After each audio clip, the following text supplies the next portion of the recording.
que a verdade te liberta. Entendeu? A verdade chega, põe a ignorância para fora.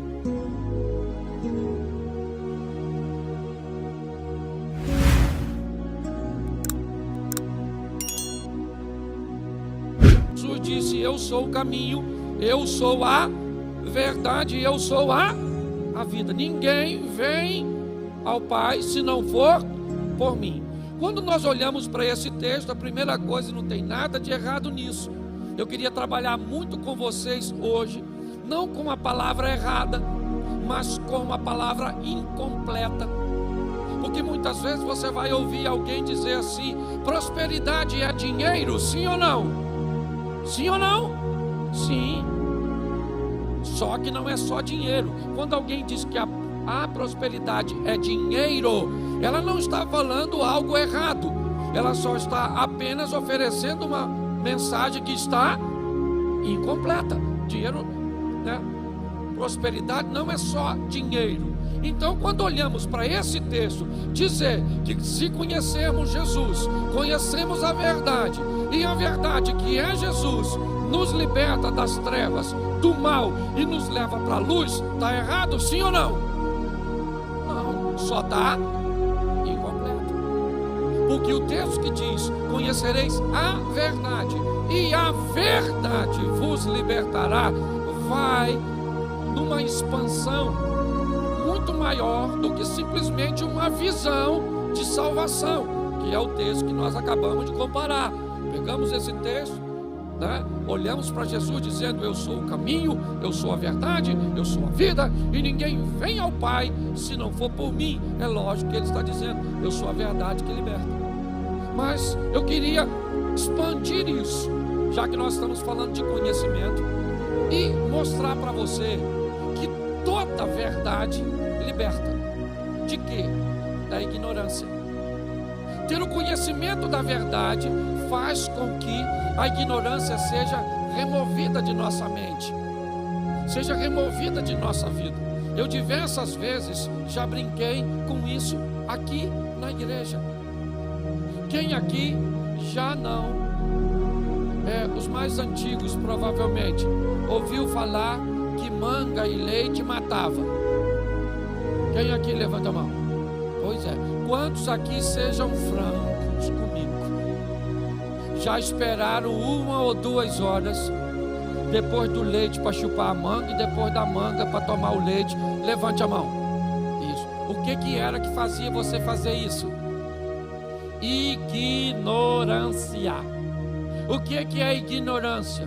Apesar, certo, de muitas vezes tratarmos as pessoas rudes como ignorantes. Ignorância quer dizer apenas ignorar. Você quer ver? Se tu chegar em casa agora e tiver uma manguinha maneira e 1 litrinho de leite, você faz o quê? Uma vitamina D e morre depois que tomou. Sim ou não? Não. Por quê? Porque a verdade te libertou. Entendeu? A verdade chega, põe a ignorância para fora. Eu lembrei, foi ontem ou anteontem, eu estava num local, mas estava trovejando tanto, mas estava trovejando, relampeando, chovendo, essas coisas que está virando costume, né? E eu lembrei, quando trovejava lá onde eu morava, minha tia mandava botar cobertor nos espelhos. Quem aqui já botou cobertor nos espelhos? Meu Deus, um bando de ignorante. Isso, hoje você bota? Olha só, se você terminar de almoçar, não tome banho, porque você fica todo torto embaixo do chuveiro. Quem já escutou isso? Quem já esperou rato virava morcego, lembra? Quem lembra? Saci escondido na moita do bambu. Nós já acreditamos em tantas coisas, e por que não acreditamos mais? Porque o conhecimento chegou, e quando a verdade chega, ela nos liberta da ignorância. Por isso eu queria que você atentasse No momento em cujo qual nós ouvimos tantas mentiras, tantas mensagens distorcidas, ou pior que mentira é uma meia verdade. Então eu preciso te mostrar alguns textos que te ajude a viver uma vida de libertação, porque a Bíblia também diz: se o Filho vos verdadeiramente sereis livres. Entendeu? E quando eu falo isso, deixa eu explicar e te dar um conhecimento. 2 vidas. Aquele que vencer não receberá o dano da segunda morte. Se tem segunda morte, tem primeira.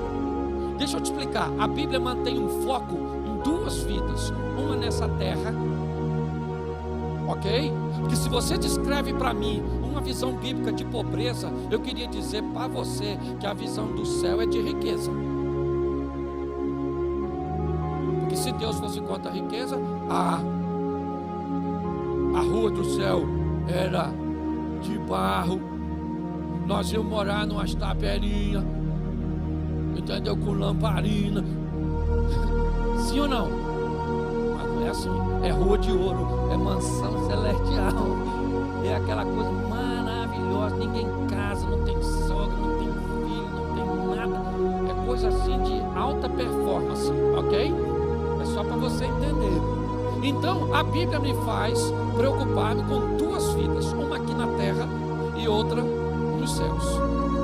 Quando eu vou olhar para isso, é isso que nós estamos tentando melhorar, a qualidade de vida das pessoas aqui nessa terra, porque nós entendemos que algumas pessoas não vão se preocupar muito com vida aqui na terra, que já estão satisfeitas de ter uma vida, Cristo como Salvador, e vão morar no céu. Louvado seja Deus. E eu não sou contra essas pessoas, não. Eu só digo que tem mais do que isso, e que se alguém quer viver, pode viver em Deus.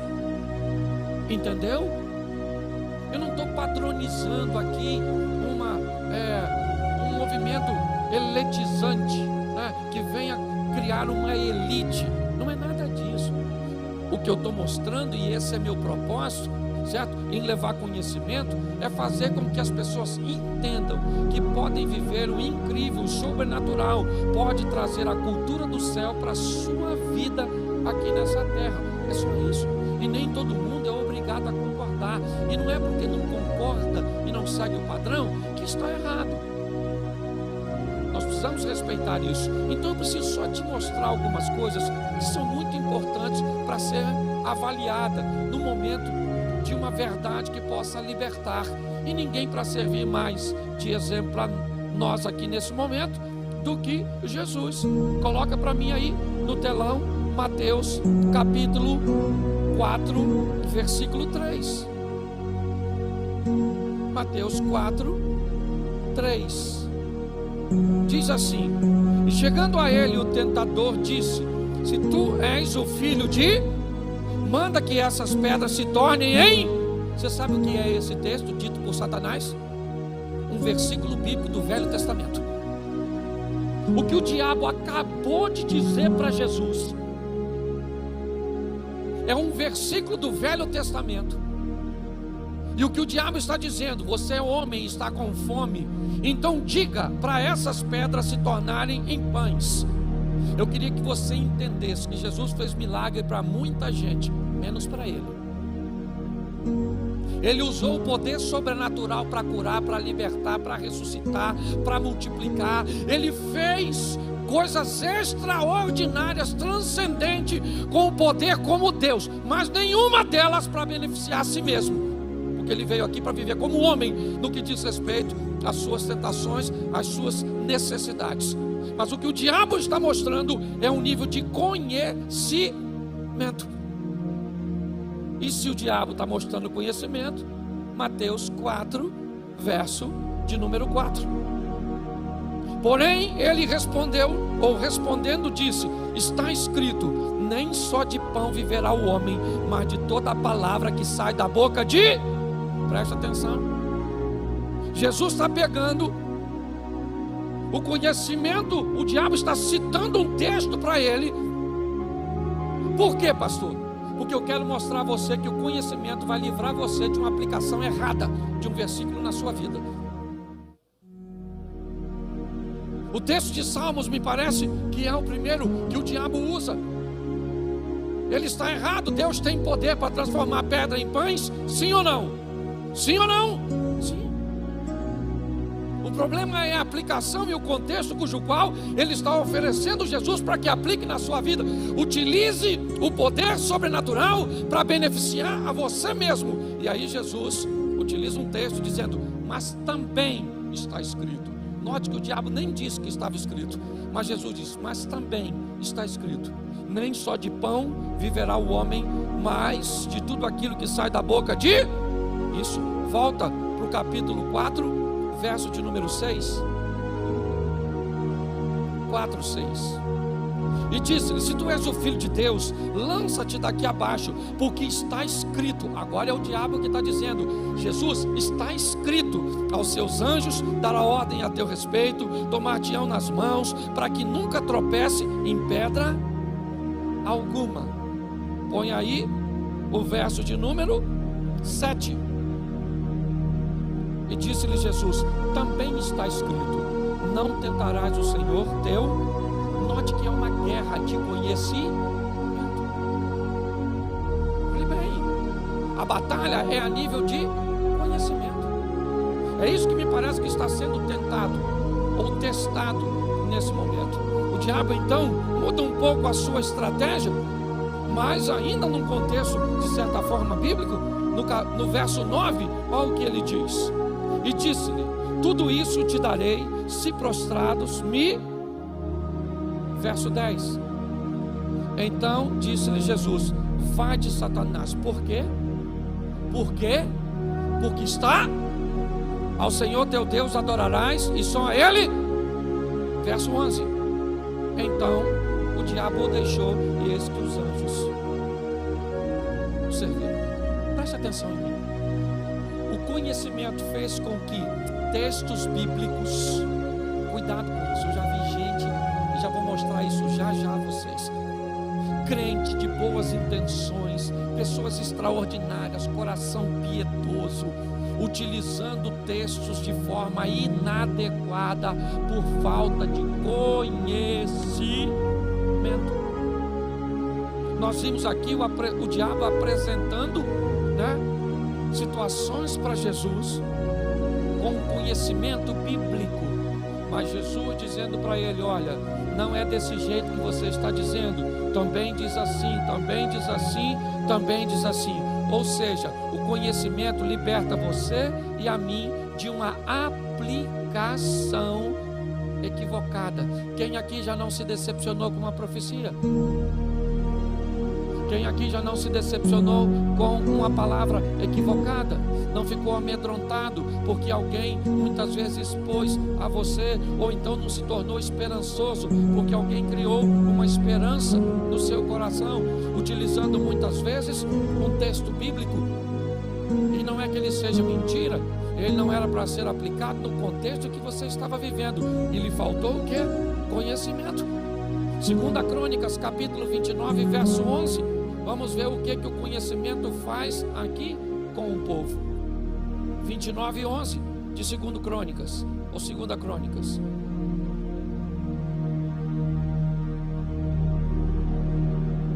Agora, filhos meus, não sejais negligentes, pois o Senhor vos tem escolhido para estar diante dele, para os servirdes e para serdes seus ministros e para queimardes incenso. Preste atenção em mim aqui.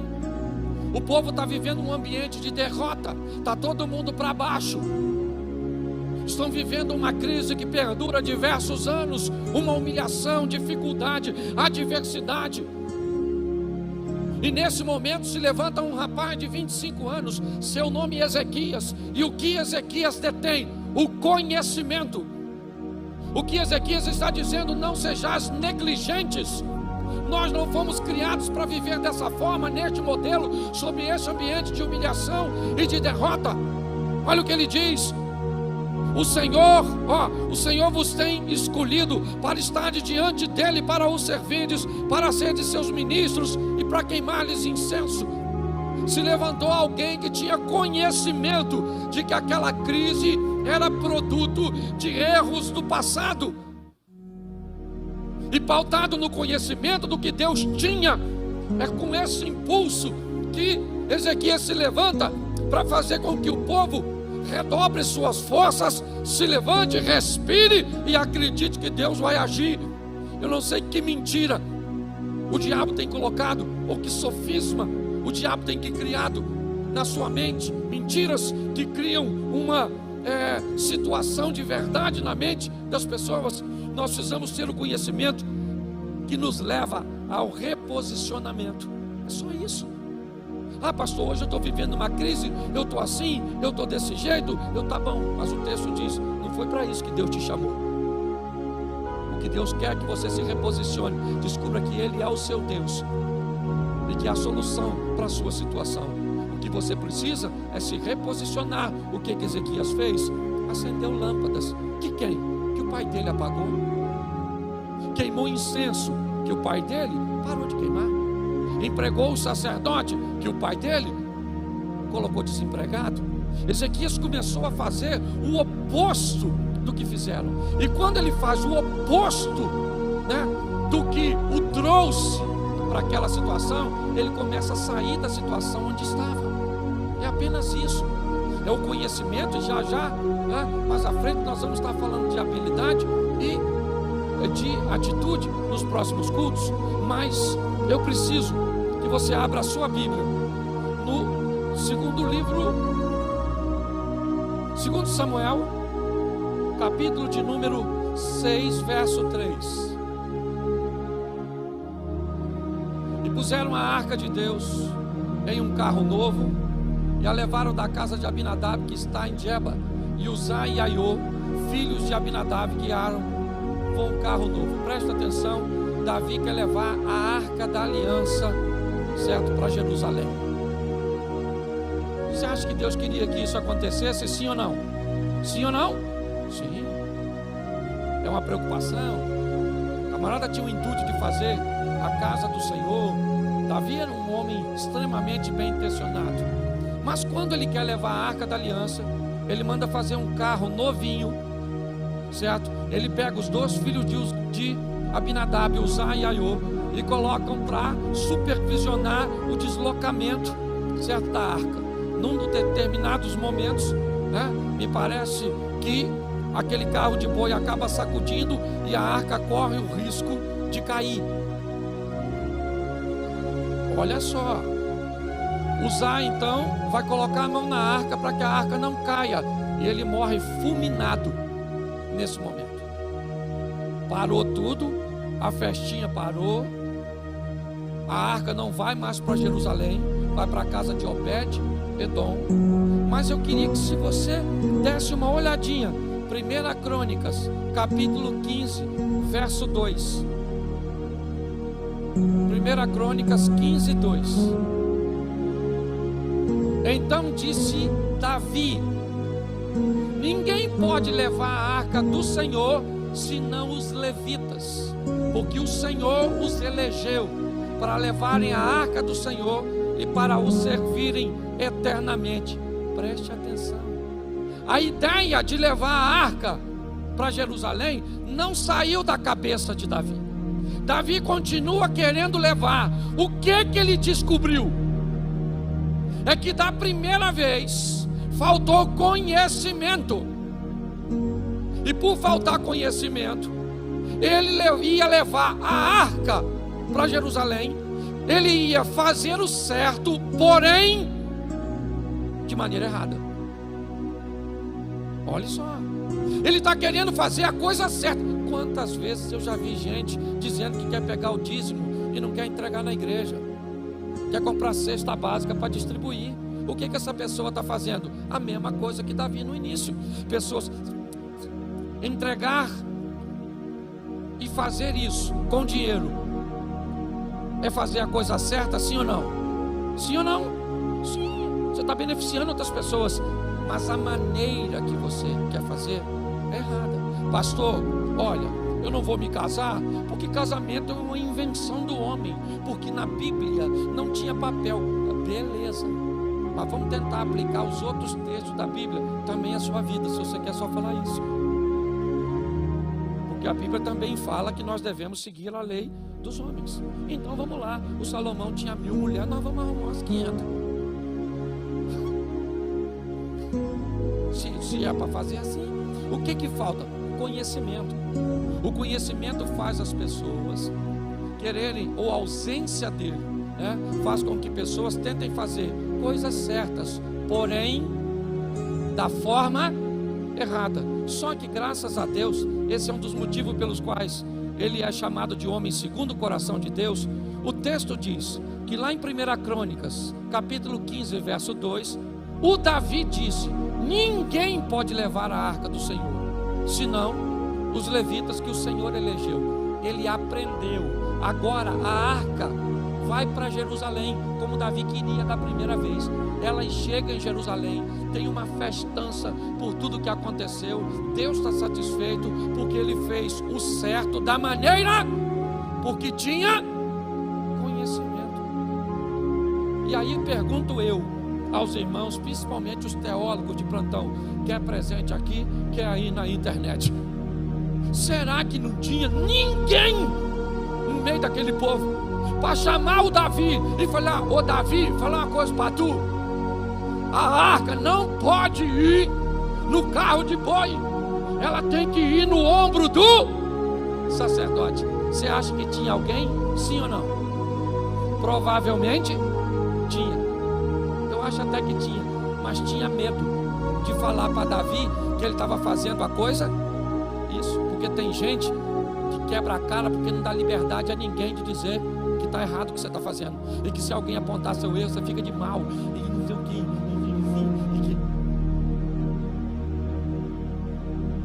Mas ele aprendeu. Ele queria fazer a coisa certa, mas ele queria fazer a coisa certa da forma, isso. Mas quando ele obteve conhecimento, ele fez o certo, e a arca foi para Jerusalém.